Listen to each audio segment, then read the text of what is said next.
এইবার আমারও তো একটা বিশাল পেছে ভালোই দিছে বাবা। কি যে বাজান, আপনার গুরু আছে, আপনার গুরু মাও আছে। হ্যাঁ আপনার মা ঘটনা চক্রে কোনো এক সময় একটা কূপের ভিতরে পড়ে গেল। আচ্ছা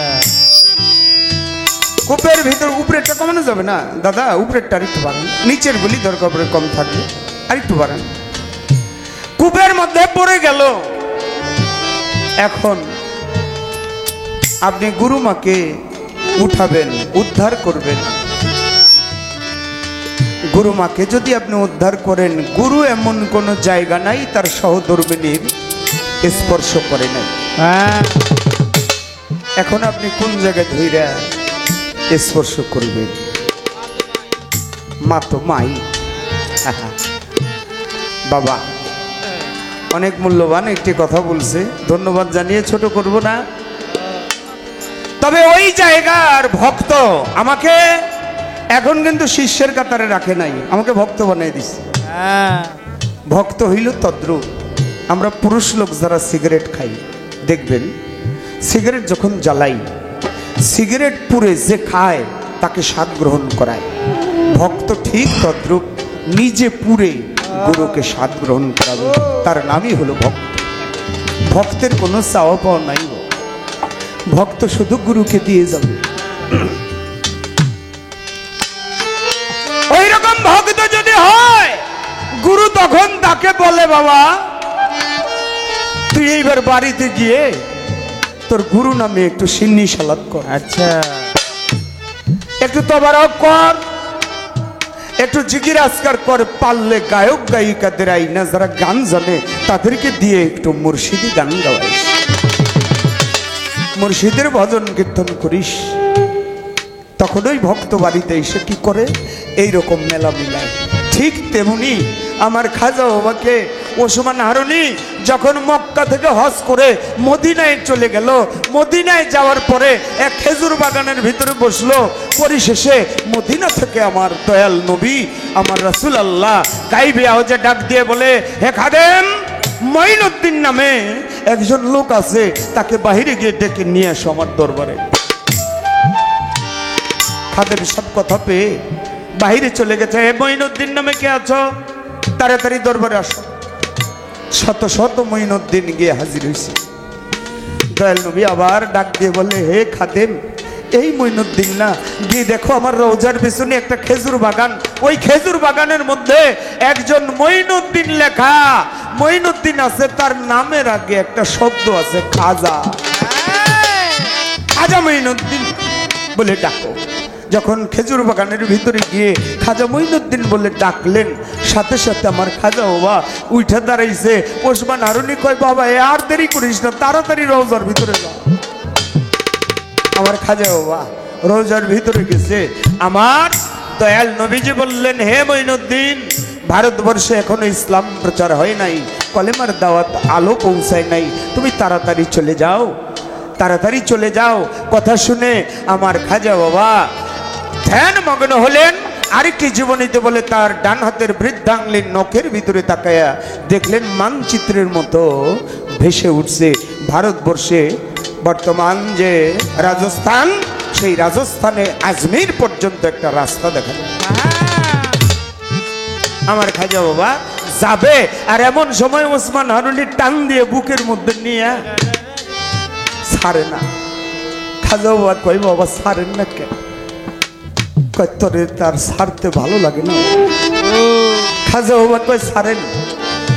কয়, বাবা ছাড়বো, একটা কথা কানে কানে গিয়ে বলছে, বাবা তোর যেই জায়গায় বসার মনে চাই ওই জায়গায় বসার সাথে সাথে তুই যা দিয়ে পারস একটু সিন্নি করিস। খাজা বাবা ভক্তি দিয়ে পড়ছে পায়ের মধ্যে, বাবা আমি যে সিন্নি করব, আমার কাছে তো কোনো অর্থ করি নাই। তোর অর্থ করি লাগবে না, তুই যেই জায়গায় বসবি দেখবি অনেক ভক্ত আসে, গান তোর জুটে যাবে, তোকে অনেক সিন্নির জন্য মালামাল চাল ডাল। বাবা আমারে সিন্নি করতে কইলেন কেন? তোরে সিন্নি করতে কইলাম আমার থেকে আর নবীর থেকে বিদায়ের পারে তুই যেই জায়গায় যাবি ওই জায়গায় গিয়ে সিন্নি করার সাথে সাথে তোকে আমি দোয়া করে দিলাম কিয়ামত পর্যন্ত তোর নামের উপরে সিন্নি করতে থাকবো। সুবহানাল্লাহ, সুবহানাল্লাহ। বলে কোন জায়গা ধরে? তোমার মাকে তুমি উত্তোলন করো। আহা, আমার সব- বাবা, ভক্ততে যখন রূপান্তরিত হয়ে যায় তখন ওই যে গত আসরে গান গাইছি, তুমি আর আমি, তুমি কে আমি তুমি, আমি কে তুমি আর আমি, এই আর থাকলে হয়ে যায় আড়াআড়ি। হ্যাঁ, যখন ভক্ত হয়ে যায় তখন আর আড়াআড়ি হয়ে যায় না, তখন থাকে তুমি তুমি আমি আমি। আমি গুরুর রঙে রং ধরে যায়, ধরে যা সেও গুরুতে রূপান্তরিত হয়ে যায়। তার প্রমাণ লালন সাইজি দিয়ে গেছিল তাই। লালন সাইর গুরু সিরাজ শাহ, হ্যাঁ, সিরাজ শাহ দেখে তার সহধর্মিনীকে বলে আজকে লালন আসবে বাড়িতে, লালন আসবে বাড়িতে। লালন তো প্রতিদিনই আসে। বললাম না, আজকে আসবে, আসার পরে তুমি আমাকে যেই সেবা যত্নটা করো আচ্ছা, ঠিক ওই রকম সেবা যত্নটা লালনকেও করবে। হ্যাঁ। সাইজের সহধর্মিনী ধর্মিনী বলতেছে ডাকিয়া, তুমি হইলে আমার স্বামী, তুমি লও বুঝিয়া লালন আমার স্বামী না, লালন আমার স্বামী না, আমি তাকে ভজন করব না, লালন আমার স্বামী না, তাকে ভজন করব না রে, লালন আমার স্বামী না। না না না না, তুমি হইলে আমার স্বামী, তুমি আমার মনি। লালন তো হলো ভক্ত, আমি তার মা, সে আমার সন্তান ছেলে, ছেলেকে স্বামীর রূপে ভজন করা যায় না। কুমড়েরটা কমে গেছে বাবা, আর একটু বাবা। সেবা করা যায় না, নিচে তুমি ছোট বাজায় সেবা করা যায় না। হ্যাঁ, সিরাজ সাহেব বলে আমার কাছে তোমার কাছে আমার হুকুমটা কি একেবারে ছোট? বলে না।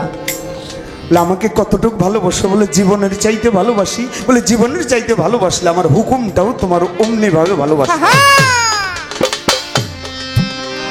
সিরাজ শাহর স্ত্রী বলে তাহলে লালনকে আমার সেই সেবা দিতে হবে। ঠিক আছে। সন্ধ্যার একটু আগে আগে লালন শাহ গেল বাড়িতে চলিয়া, চলিয়া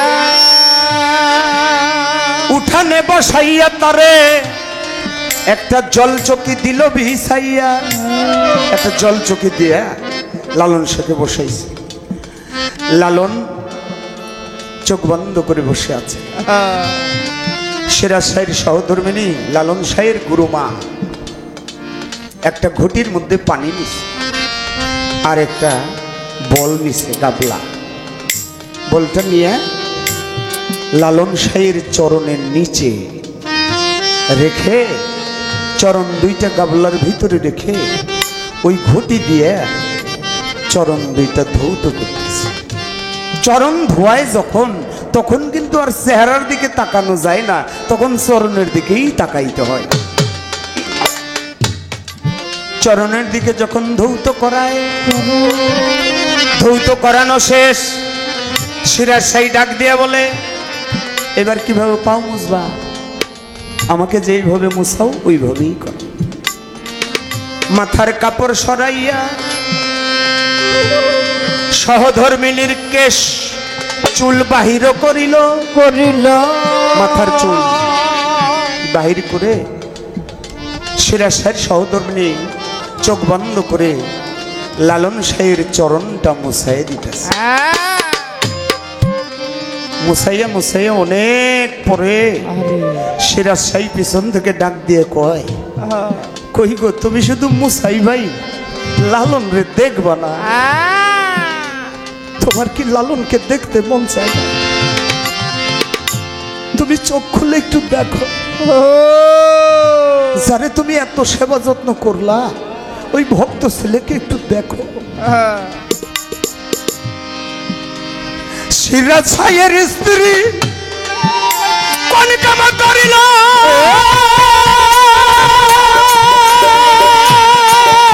করিল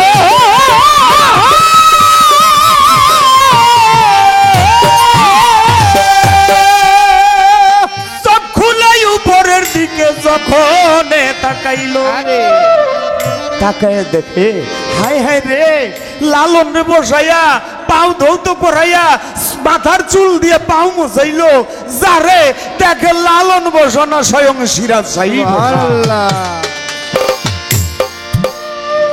ভক্তি দিয়ে পড়ে গেছে আরে হায় হায় রে আমি লালন ভাইবা চরণ ধৌত করছি দেখি লালন তো না লালনের ভিতরে স্বয়ং সিরাজ সাহিব বিরাজ এর জন্য কে গুরু কে শিষ্য কে ভক্ত একটা সময় কাউকে আর বোঝা যায় না চুন আর হলুদ যখন একত্রিত হয়ে যায় তখন আলাদা একটা রং হয়ে যায় জরদ রং ওই জায়গাটায় যখন ভক্ত পৌঁছে যায় তখন আর ভক্ত থাকে না দয়াল তখন স্বয়ং গুরুতে রূপান্তরিত হয়ে যায় তখন গুরু মাকে ধইরা যে জায়গায় ধরে সেই জায়গায় ধইরা তুলতে হয় কারণ এই হাতটা আর ভক্তের হাত থাকে না এই হাতটা আর ভক্তের হাত থাকে না এই পাটা আর ভক্তের পা থাকে না এই চোখটা আর ভক্তের চোখ থাকে না স্বয়ং গুরুর সব অঙ্গ প্রত্যঙ্গ হয়ে যায় তাহলেই তো ধরা যাইব এইবার সিরাজ শাহকে হারাইয়া লালন শাহ দাঁড়ে দাঁড়ে ঘুরে আর গায় কি ওগো তোমার সনে প্রেম করি আমার পরা পরে নাই রে বন্ধু আমার পরা ধরে না আগে তাই যা নাই আর রাখি আবার জানোই আমি তোমার দেখা পাই আমার গুরুর মুখে সাইজি লালন ফকিরের একটা গান শুনলাম আপন ঘরের খবর নে না অনেক সুন্দর একটা গান গভীরের একটা গান গানের একটি অন্তরার লাইনে বলছে সূক্ষ্ম জ্ঞান যার অক্ষ মুখ্য সাধকেরই উপলক্ষ শব্দগুলি আমরা শুনি কিন্তু এর তাৎপর্য কি এর শাব্দিক অর্থ কি এগুলি আমরা অনেকেই বুঝি না বোঝেন আপনারা কিন্তু আমি বুঝি না বাবা আমি একটু দয়ালের কাছে জানতে চাইব সূক্ষ্ম জ্ঞান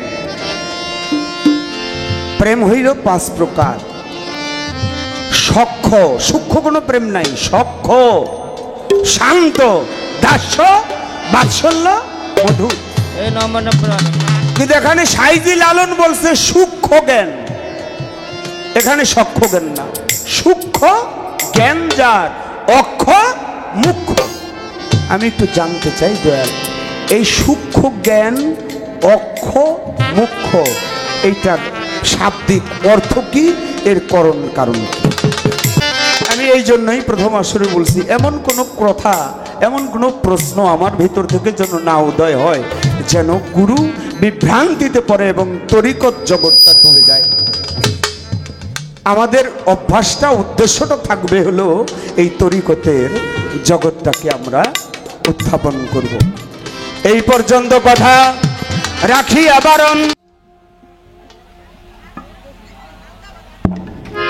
দেখিতে দেখিতে আমাদের রাতের ভার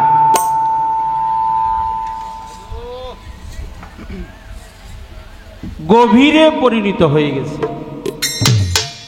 রাত যত গভীর হবে আলোচনাটাও গভীর হবে গভীর হয় যেখানে প্রেমের স্তব্ধ মাতুয়ারা প্রেম স্বরূপিণী রূপে মুর্শিদ রূপে সেই আসিতেছে মহাশক্তি শক্তিই সর্বমান মুর্শিদ রূপে আসা যাওয়া চিরবর্তমান ব্যথিত বেদনা বুঝিতে যে পারে, মুর্শিদ রূপেই লাভ করে একজন ভক্ত তার গুরুর দরবারে।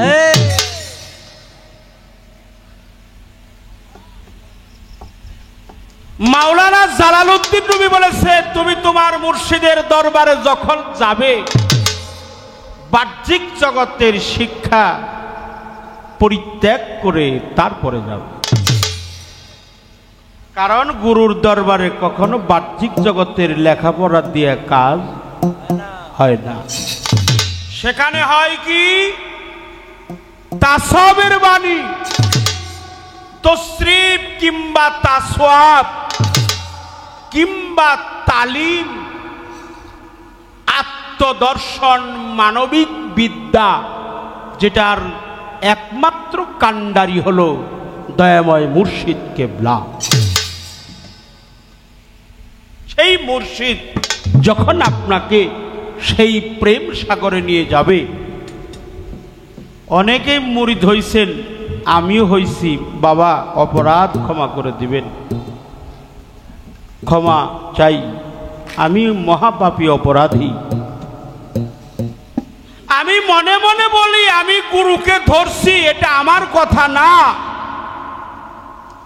আমার অন্তরের কথা হলো, আমার ধরাটা সার্থক হবে সেই দিন যেদিন মুর্শিদ আমাকে কৃপা করে ধরবে। আমি ধরছি, এখানে সার্থকতা নাই। মুর্শিদ যে ধরছে, যদি কোনো ভক্তের উপর সন্তুষ্ট চিত্তে মুর্শিদের সেই রহমতের হাত ভক্তের পবিত্র মস্তকে পড়ে, তখন মুর্শিদ তাকে ধরে। মুর্শিদ যখন ভক্তকে ধরে, সেই ভক্তের আর আসা যাওয়ার কোনো ভয় থাকে না। এই জন্য ওলি আল মুর্শিদ ওয়া মাইয়াদুলিল ফালান তাদালাহু ওলিয়া মুর্শিদা, অলিরও অলি তিনি হয় মুর্শিদ, যিনি থাকে সখ্য শান্ত দাস বাৎসল্য মধুর। পঞ্চরসে রাখাল বেশে মরমী কবি সাধক রজ্জওয়ালি দেওয়ান বলেছেন, পঞ্চরসে রাখাল বেশে ফুটল ফুল, আব্দুল্লাহর ঘরে তারে চিনতে কয়জন। পঞ্চরস আছে, পঞ্চপ্রেম আছে, সখ্য প্রেম আছে, বাৎসল্য প্রেম আছে, দাস্য প্রেম আছে, মধুর প্রেম আছে, শান্ত প্রেম আছে। এই 5 প্রকার প্রেম আছে। এর একটাও গুরুর সাথে করার অনুমতি নাই, কারণ সখ্য প্রেম করে সৃষ্টি এবং স্রষ্টা। বাৎসল্য প্রেম তার কাছেই হয় যিনি গর্ভধারিণী মা, জন্মদাতা পিতা। পিতা মাতার যে প্রেম, এটাকেই বলা হয় বাৎসল্য প্রেম। মধুর প্রেম সহধর্মিণীর সাথে হয়, কারণ সহধর্মিণী দিয়েই গুরু ভজন করতে হয়। সহধর্মিণী সঠিক না হলে তার দ্বারাই কখনো গুরু ভজন হবে না। কারণ বউ আর স্ত্রী এই দুইটা হলো দেহ নষ্ট করার মিস্ত্রি। যিনি সহধর্মিণী, আমাকে ধর্ম কাজে এগিয়ে দিবে, আমার সহচর, আমার সঙ্গিনী, আমার অর্ধাঙ্গিনী, আমার পথের পথিক, আমার পথের একমাত্র সহচর, তিনি হলো সহধর্মিণী। ধর্ম কাজে যিনি সহযোগিতা করবেন তিনি সহধর্মিণী। এই সহধর্মিণীর সাথে, স্বামীর সাথে আর স্ত্রীর সাথে, সহধর্মিণীর সাথে হয় মধুর প্রেম। ছোট ছেলে মেয়েরা, তাদের সাথে হয় শান্ত প্রেম। দাসত্ব প্রেম হয় গোলাম এবং মনিবের সাথে। আল্লাহ বান্দার সাথে এক প্রেম, সন্তান মাতা পিতার প্রতি এক প্রেম, স্বামী স্ত্রীর সাথে এক প্রেম, ছোট ছেলে মেয়েদের সাথে এক প্রেম, গোলাম মনিবের সাথে এক প্রেম। 5 প্রেম চইলা গেছে। এই পাঁচটা প্রেম যিনি করতে পারে তিনি হলো পঞ্চ প্রেমের প্রেমিক, পঞ্চ রসের রসিক। এই পাঁচটা প্রেমই তো শব্দ, স্পর্শ, রূপ, রস, গন্ধ, নূর, নী, ফুল, ফল, মধু। এই পাঁচটা দ্রব্য, পাঁচটা বস্তু আমার দেহের মধ্যে আছে। পাঁচটা প্রেমও আমার মধ্যে বাস্তবায়ন আছে। পাঁচটা রসও এই মানব হারিতেই ভরা আছে। এই জন্য পাঁচটা প্রেম যখন পাঁচজনের সাথে বাস্তবায়ন হবে, সে হবে পঞ্চপ্রেমের প্রেমিক, পঞ্চরসের রসিক। তখন তার ভিতরে আর একটা প্রেম অর্পিত হবে, সেই প্রেম করতে হয় গুরুর সাথে। এই জন্য গুরুর সাথে যে প্রেম করা হয় অকেতু প্রেম। এই প্রেমের সাথে কোনো প্রেমের তুলনা। এই জন্য বলেছে সূক্ষ্ম জ্ঞান, অর্থাৎ গুরু যাকে জ্ঞান দান করে তিনি হলো জ্ঞানী। সাধারণ জ্ঞান, অসাধারণ জ্ঞান, চৈতন্য জ্ঞান, দিব্য জ্ঞান। সাইজি বলছেন সহজ মানুষ ভোজে দেখ না রে মন দিব্য জ্ঞান। ও তুই পাবি রে অমূল্য নিধি, পাবি বর্তমানে। ভজ মানুষের চরণ দুটি, নিত্য বস্তু হবে খাঁটি। তাই বাবা দিব্য জ্ঞান যিনি দান করে, দিব্য জ্ঞান, দিব্য জ্ঞানী হলো পীর। চৈতন্য জ্ঞান দান করে যিনি, তিনি পীর। সূক্ষ্ম জ্ঞান যিনি দান করে, গুরু তত্ত্ব জ্ঞান কেবলম। সনাতন ধর্মে বলেছে গুরু যাকে জ্ঞান দান করে তিনি হলো জ্ঞানী। তাই সমস্ত বিদ্যা পরিত্যাগ করে মুর্শিদের বিদ্যায় যিনি পারদর্শী হয় তিনি হয় মুর্শিদের পথের পথিক। ওই পথের পথিক, ওই পথের পথিক না হলে সে কখনো এই রাস্তাগুলো কামিয়াব করতে পারে না, বাস্তবায়ন করতে পারে না, দেহের মধ্যে স্থির রাখতে পারে না। দেহের মধ্যে স্থির রাখতে হলে গুরুকে সেই বস্তু দান করতে হয়। এই দেহের যা ভালো লাগে, মুখে যাহা মিঠা লাগে, ওটা গুরুর চরণে অর্পণ করতে হয়। এই জন্য আমার আগের গান ছিল মুখে যাহা মিঠা লাগে, সঁপে দাও প্রাণ বন্ধুর ভোগে। বসে থাকো অনুরাগে, নিশ্চয় একদিন দেখা দিবে। জানো না রে অভ্রান্ত মন, কিসে গুরুর ভজন হবে। একটা বিচ্ছেদ গান আমার গাইতে হবে, একটা গান পালা গানের আমার গুরু পক্ষে থেকে একটি গান আমার এখন আগে গেয়ে তারপরে একটি বিচ্ছেদ গান আমি গাবো। সেই লালন সাইজির বাণীর উপরে কথা রাখার সাহস আমার নাই, তারপরে যতটুকু বলার চেষ্টা করলাম বাবাজি, অপরাধ ক্ষমা সুন্দর দৃষ্টিতে। আগামীকাল আমাদের এখানে বিচার গান হবে, আপনারা সবাই চলে আসবেন। কাজল দেওয়ান ও বাংলাদেশের স্বনামধন্য গায়ক লতিফ সরকার এবং কাজল দেওয়ান এই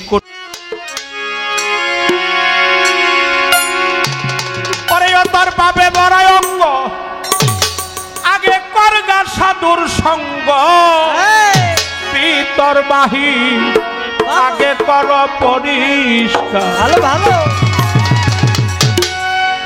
প্রেম করা কি এত সহজ ব্যাপার? ও পাবে বড়াই অঙ্গ, পর গুরুর সঙ্গ,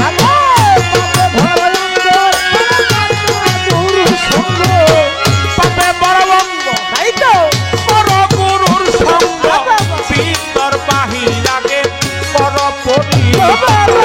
প্রেম করা কি এত সহজ ব্যাপার? মানুষ হওয়া কি এত সহজ ব্যাপার?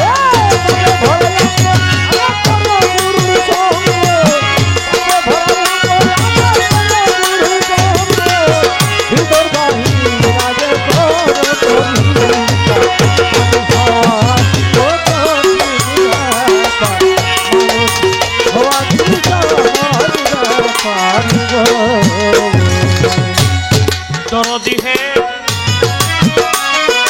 লইলে গুরুর মন্ত্রণা দূর হবে তোর যন্ত্রণা এই দেহে আবর্জনা রবে না রে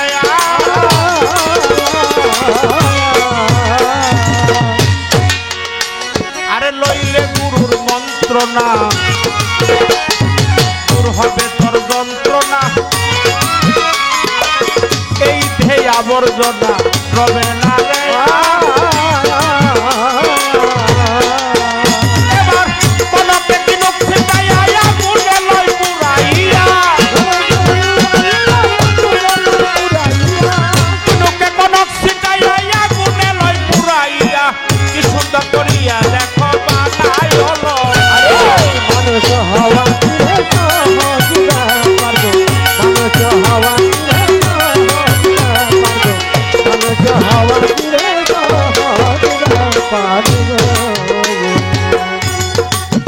দরদি হে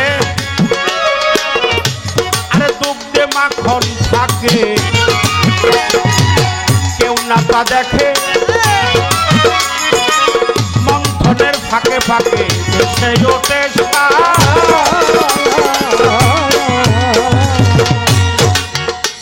আরে দুগ্ধে মাখন থাকে কেউ না তা দেখে মন্থনের ফাঁকে ফাঁকে বেসে ওঠে মন্থনের কৌশলটা জানিলে কি হবে কল্পরাইলে কৌশল জানিলে কি হবে কল্পরাইলে কি ফলে যাবে বাবা জনগত মানুষ হওয়া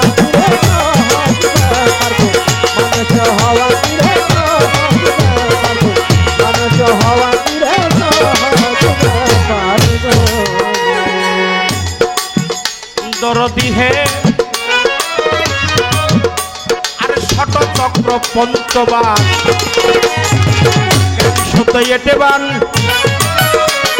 প্রণয় সতে কাছে আন্তার হয়ে যাবে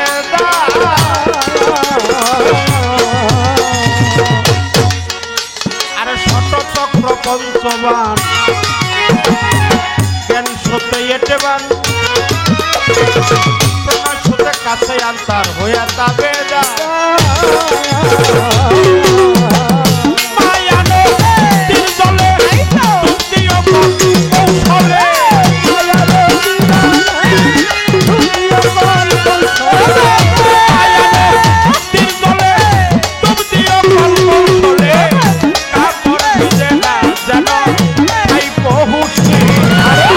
মানুষ হওয়া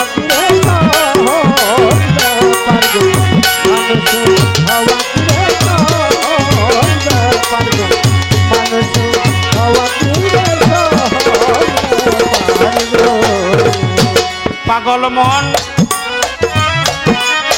ওরে মন কাম ক্রোধ লোভ আদি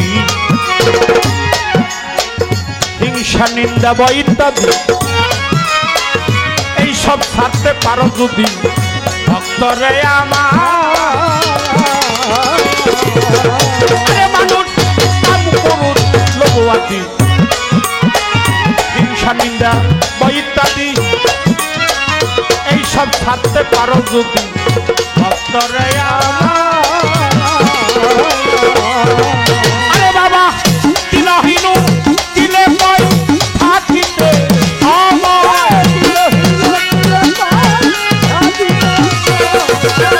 তিলহীন তিলে কই থাকিতে বরহে সঞ্চয় দিন যায় মানুষ হওয়া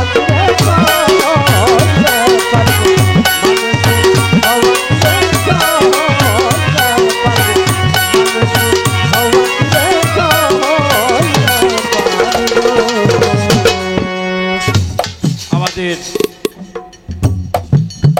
বিচার গানের অন্যতম একজন লেখক উকিল মুন্সি সাহেবের এই গান পাপে বড় অঙ্গ আগে বেশি বেশি করো গুরুর সঙ্গ তবে ভিতর এবং বাহির এই দুটোটাই হবে পরিষ্কার। প্রেম করা কি এত সহজ ব্যাপার? মানুষ হওয়া কি মনে তুই সহজ লইলে গুরুর মন্ত্রণা দূর হবে তোর যন্ত্রণা এ দেহে আবর্জনা রবে না রে কিনুকে কনক পিটাইয়া আগুনে লয় পুরাইয়া কি সুন্দর করিয়া দেখো বানাই অলঙ্কার মানুষ হওয়া কি মনে তোর সহজ ব্যাপার ষটচক্র পঞ্চবান প্রেম সুতে দেবান প্রণয় সুতে কাছে আন্তার হয়ে তাবেদার মায়া নদীর জলে ডুব দিও কল কৌশলে কাপড় ভিজে না যেন থাইকো যেমন দুগ্ধে মাখন থাকে কেউ না তা দেখে মন্থনের ফাঁকে ফাঁকে ভেসে উঠে শাল মন্থনের কৌশল না জানিলে কি হবে কল ঘোরাইলে বিফলে যাবে বাছা জনম তোমার কাম ক্রোধ লোভ আদি হিংসা নিন্দা বই ইত্যাদি এইসব ছাড়তে পারো যদি ভক্তরে আমার দিনহীন উকিলে কয় থাকিতে সময় করহে সঞ্চয় দিন যায় তোমার মানুষ কথা দিয়ে এসেছিলাম মায়াময় জগতের কোলে যে আমি আমার মুর্শিদের চরণের দাস হয়ে থাকব আমি তো মুর্শিদের দাসী হতে পারলাম না অভিনয় মঞ্চে অনেক কথা বলি আমি নিজেও করতে পারি নাই বাবা আমি ক্ষমা চেয়ে নিলাম আমি যেন আল্লাহর খাস রহমত থেকে বঞ্চিত না হই আমার নূর নবী পাক পাঞ্জাতনের মহব্বত যেন আমার কালবের মধ্যে জমা থাকে এমন একটা সময় আমার মায়েরাও বসে রয়েছে এখন যারা আছে এরা আল্লাহওয়ালা মানুষ এদের মধ্যে কোনো হিংসা নাই নিন্দা নাই মান নাই অভিমান নাই এটাই সঠিক তোমার সাথে প্রেম করিয়া আমার বরান করে নাই আমি আগেই নালিশ কইরা রাখি আবার জানো তোমার দেখা পৃথিবীতে যার মা নাই সে জানে মা হারালে বা কেমন লাগে দুঃখী সেজন যার ঘরে মা নাই পৃথিবীর মধ্যে সবচেয়ে বড় মধুর ডাক এটা হলো মা এই মা যার গৃহে নাই ঘরে নাই মা নাই গৃহে যার সংসার অরণ্যতা দেখিলে মায়ের মুখ মুছে যায় তার সকল দুঃখ এই মা বলা পাখিটা যার হারিয়ে গেছে সে জানে মা হারালে কেমন লাগে সে বলে আজ যদি আমার মা থাকতো গো আমি আমার মাকে প্রাণ ভরে ডাকি এখানে যারা বসে আছেন অনেকেরই জন্মদাতা পিতা চলে গেছে কত মানুষ দেখলাম আপনাদের মুখের দিকে তাকালে মনে হয় আমার পিতা এখানেই বসে আছে এই জগতে যার পিতা নাই তার সামনে যদি আরেকজন তার পিতাকে বাবা বলে ডাকে সে কি স্থির থাকতে পারে সে বলে অবিশ্ব জগতের প্রতিপালক মহান আল্লাহ আজ যদি আমার বাবা বেঁচে থাকতো আমি আমার বাবাকে প্রাণ ভরে ডাকতাম আমার মাও আমার মাও নাই আমার বাবাও নাই আমার চোরার ভাইও নাই আমি কার কাছে গিয়ে পৃথিবীতে আমার মতো এতিম এই জগতে আর কেউ নেই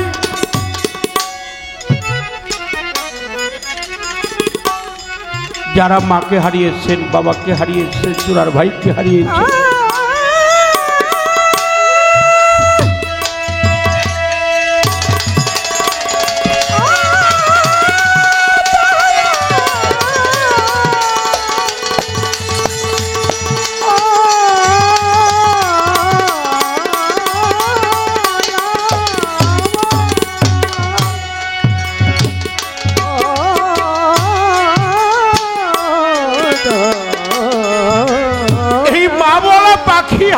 কোথায় গিয়ে পাবো? আমার তো স্থলের ভজনই হলো না গো, আমার মায়ের ভজন হয় নাই, বাবার ভজন হয় নাই, কত বড় বড় কথা বলি, আমার কোনো কিছুই হলো না গো।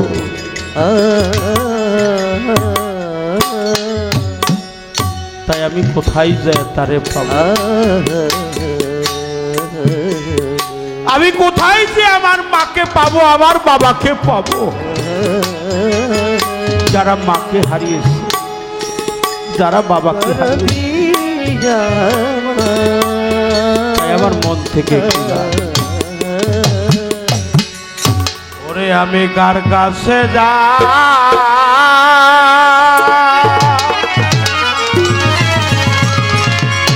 জানাবো ব্যথা,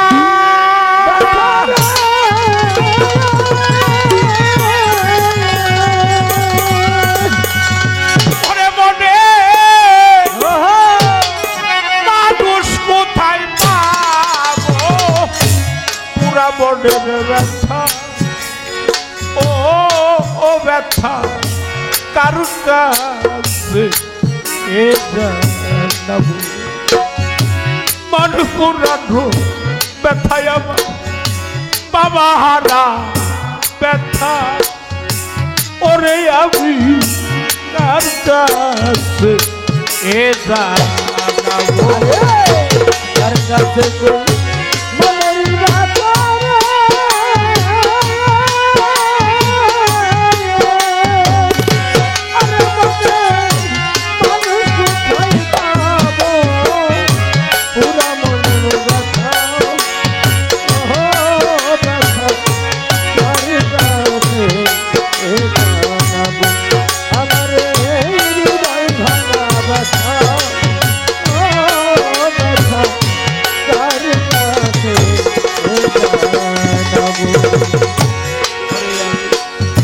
মায়ের কাছে কইলে দুঃখ,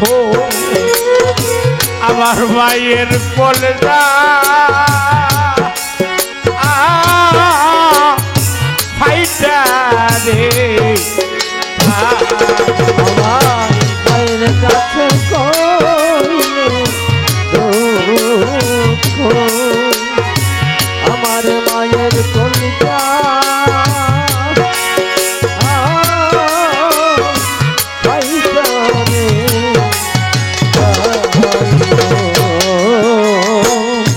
মায়ের কাছে কইলে দুঃখ, আমার মায়ের কলেজা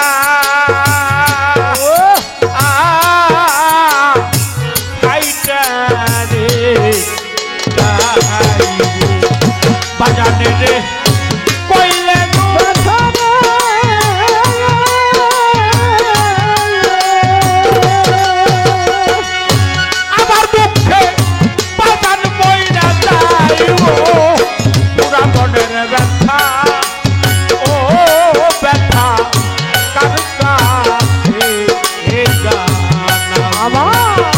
বাজানে রে কইলে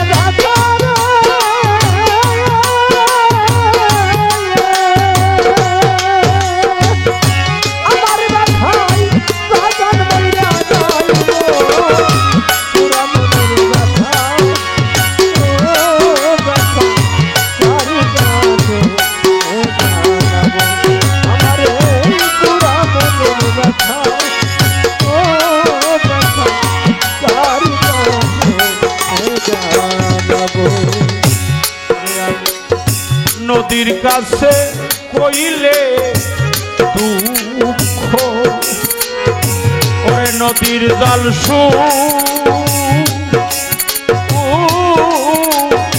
খাইয়া রে, নদীর কাছে কইলে দুঃখ, আরে নদীর জল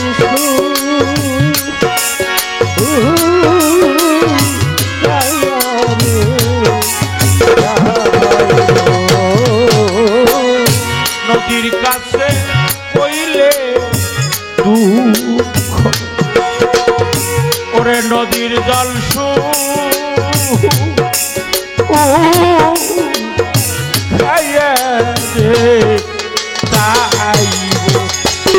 আমারে রে কইলে ব্যথা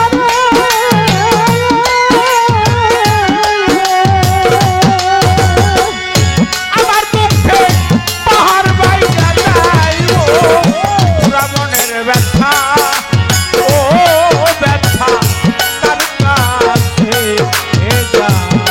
আরে পাহাড়ে রে কইলে দুঃখ রে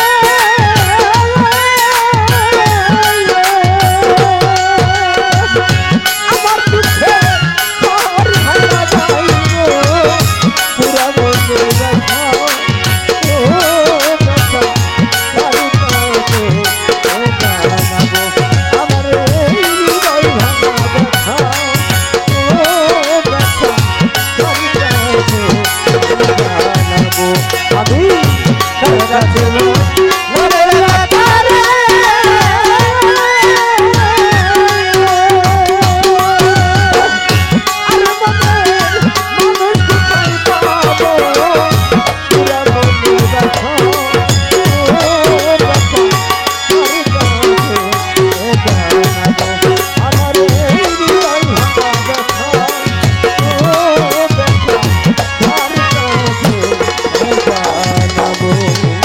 ওরে আমি ঐরান জঙ্গল মাঝে বসে একটা ব্যথা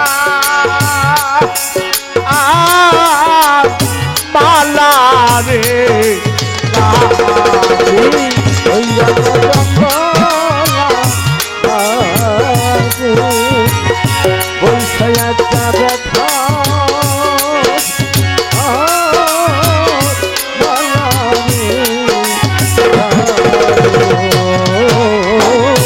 ঐরান জঙ্গল মাঝে বসে একটা ব্যথা আর মালা রে পাইলে আমার দয়ার সামনে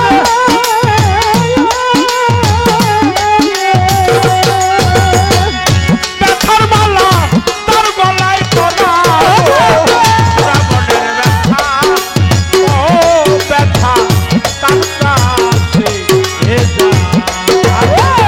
পাইলে আমার দয়াল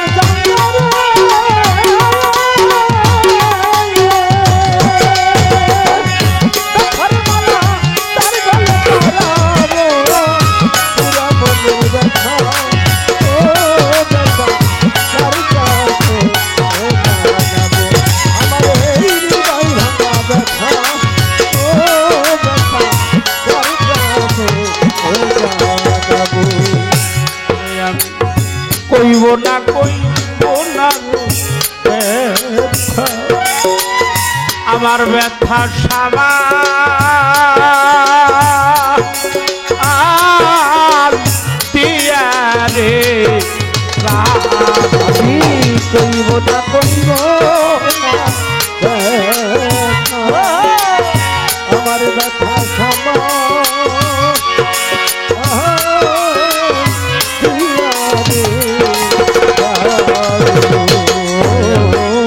কইব না কইব না দুঃখ, আমার দুঃখ সামা আর দিয়া রে তুলা সামনে দিয়া